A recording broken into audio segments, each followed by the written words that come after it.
प्यारे बहनों और भाइयों, मेरा नमस्कार स्वीकारो। देखिए, आज हम आपके लिए ज्योतिष की श्रृंखला में आज बताएंगे कि प्रतिपदा से लेकर के अमावस्या या अमावस्या से लेकर पूर्णिमा तक जो तिथि होती हैं, प्रभा से मावस और मावस से पूर्णों की जो तिथि पड़ती हैं, उनमें क्या कार्य करने चाहिए और क्या कार्य नहीं करने चाहिए, मैं आपके लिए अवगत करा रहा हूँ। तो देखिए,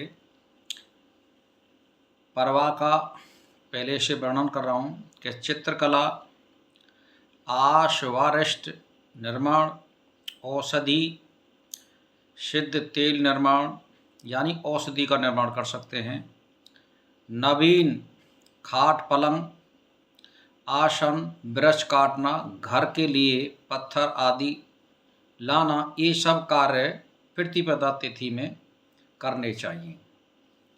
फिर दोज का नंबर आता है। दोज तिथि में विवाह, मौजी बंधन यानी कमर में जो कोंदरी बांधते हैं उसका मतलब है, जनेऊ, यात्रा, देव प्रतिष्ठा, आभूषण बनवाना, पहनना और गृह निर्माण, गृह प्रवेश, संपूर्ण पौष्टिक कार्य करना उचित है इसमें दोज में। तीज में, तृतीया तिथि में यानी कंधौनी बांधना, देव प्रतिष्ठा, शिल्प कार्य, कारीगरी वगैरह, विद्यारंभ करना, संपूर्ण मंगल कार्य, घोड़े की सवारी, हाथी की सवारी, ऊंट की सवारी, जलयान, सभी प्रकार के वाहनों का प्रयोग सही होता है यानी तृतीय तिथि में। अब चतुर्थी में, चतुर्थी और नवमी तिथियों में अर्थात विद्या, तांत्रिक प्रयोग, शस्त्र प्रयोग, अग्निकर्म, बंधन, मारण, मोहन, उच्चाटन आदि कर्म करना प्रशस्त होता है इसमें। फिर आती है पंचमी तिथि में वाहन, उपनयन यानी जनेऊ, विवाह, गृह शांति, पौष्टिक कर्म, चर कार्य यानी चलने वाले स्थिर कार्य जहाँ स्थिर होते हैं, सभी प्रकार के मांगलिक कार्य और उत्सव आदि करना उचित है पंचमी को। अब है साहब षष्ठी तिथि। तो भाई और बहनों, ये जो मैं आपके लिए बता रहा हूँ, किसी से पूछने की ज़रूरत नहीं पड़ेगी, आप इसी में अपना कार्य कर सकते हैं।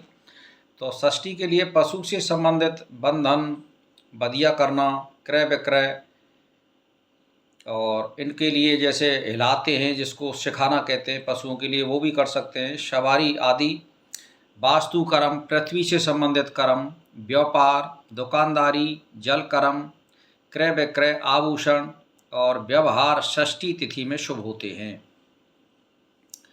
फिर है साहब सप्तमी। सप्तमी में नवीन वाहन का प्रयोग, यात्रा, देव स्थान, धन स्थापन, विधि स्थापन, पद स्थापन, राज सेवा आरंभ करना, निर्वाचन आदि के लिए आवेदन करना, विवाह और वास्तु कर्म, नवीन वस्त्रों का, आभूषण का निर्माण और धारण और उपनयन सप्तमी में किए जाते हैं। अब है साहब आपके लिए अष्टमी तिथि में खेती, वाणिज्य, अनाज का कार्य, पत्थर का कार्य, लोहे का कार्य, युद्ध, आभूषण, वस्त्र आदि निर्माण, धारण, शिवजी की स्थापना, खुदाई का कार्य, जल कर्म आदि प्रशस्त होते हैं यानी अच्छे होते हैं।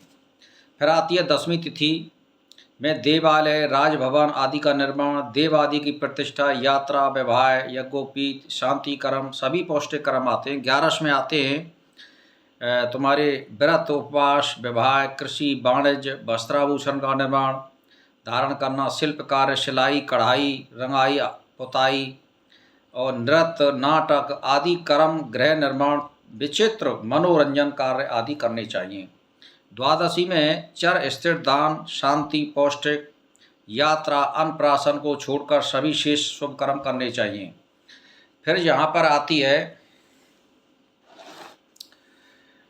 तुम्हारे जैसे त्रयोदशी में अग्नि स्थापन, चूल्हा आदि प्रतिष्ठा, विवाह, व्रत बंध, सभी मांगलिक कार्य और यात्रा कार्य त्रयोदशी में प्रशस्त होते हैं। फिर है 14 पशु एवं मनुष्यों का बंधन, आग जलाना, उग्र कर्म, घात कर्म, व्रण कर्म, ऑपरेशन, युद्ध कर्म, शस्त्र संचालन और शस्त्र संचालन के सब कार्य चतुर्थी में करने चाहिए। पूर्णिमा तिथि में तेल मालिश, तेल पकाना, स्त्री प्रसंग, दंत धावन, मंजन, टूट पेस्ट आदि का नवीन उपयोग, यज्ञोपवीत छोड़ कर्म इनको छोड़ शेष कार्य शुभ होते हैं। यानी जो इसमें मैंने बताए हैं वो कार्य पूर्णिमा को नहीं करने चाहिए, मतलब ये है। अब है साहब अमावस्या का। अमावस्या में तो एकमात्र कर्म पितृकर्म कहा गया है, अन्य कोई मांगलिक कार्य नहीं करना चाहिए। यानी इसमें अमावस्या में केवल पितृ पूजा करनी चाहिए और किसी की पूजा नहीं करनी चाहिए। पितृ पूजा में हमारे जो देवता थान वगैरह या भूमिया वगैरह या कोई हमारे कुटुंब परिवार में तो शहीद हो गया है उसका पूजन ये किए जाते हैं अपने कुटुंब परिवार के, देवी दुर्गा जो भी है। तो भाई और बहनों, आपके लिए मैंने पूरी तिथियों का वर्णन कर दिया है, चाहे वो शुक्ल पक्ष की है चाहे वो कृष्ण पक्ष की हैं, दोनों का वर्णन इसमें आ गया है। इसी के साथ मेरा नमस्कार स्वीकार।